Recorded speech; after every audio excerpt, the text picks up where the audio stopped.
savu bērnību, tad mūsu vecās māmas bieži lietoja vārdus Ulmaņa laiki, Latvijas laiki. Un šiem vārdiem vienmēr bija labsirdīgi pieskati.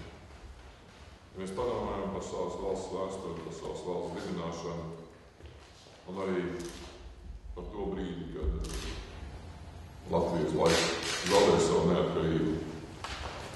Kara mūniem vienmēr bijis ievērojama loma gan valsts dibināšanā, gan valsts vadīšanā par mūsu prezidentam, gan arī par tajā periodā, kad Kārlis Ulmans bija valsts prezidents.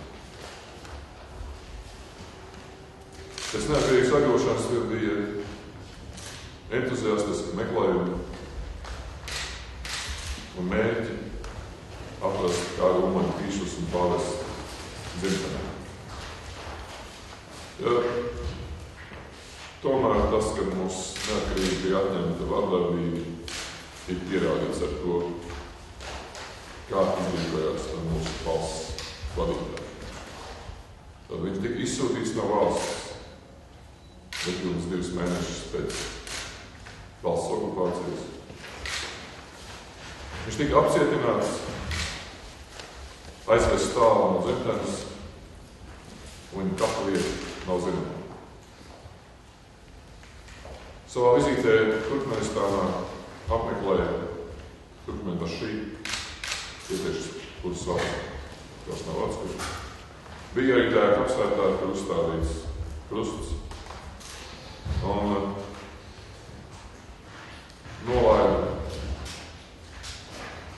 Kaspijas jūrā vainagu kādu Ulmaņa piemiņu. Jo citas vietas, kur šo cīņu izrādīja, nebija.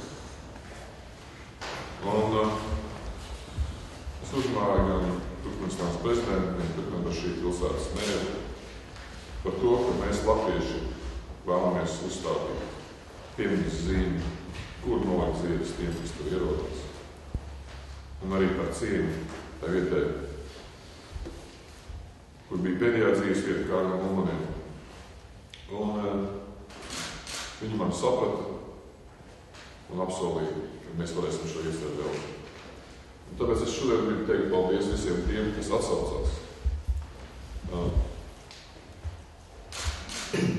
Man tendencēja tādai domai, jo kādam šis piemineklis ir jādara. Gan arī Latviešu biedrībai, Stīnas kundzei, gan arī Zemnieku savienībai.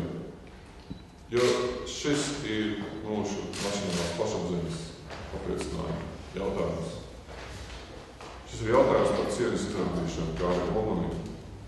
Ja katrs cilvēks ir pelnījis, lai viņa kapvieta būtu iezīmēta, un mēs pieminam viņu ar labu vārdu. Es aicinu jūs visus piedalīties gan ziedojumu vākšanā, un katram piedalīties ar tām prasmēm, kas viņam ir, lai šis mērķis tiktu realizēts.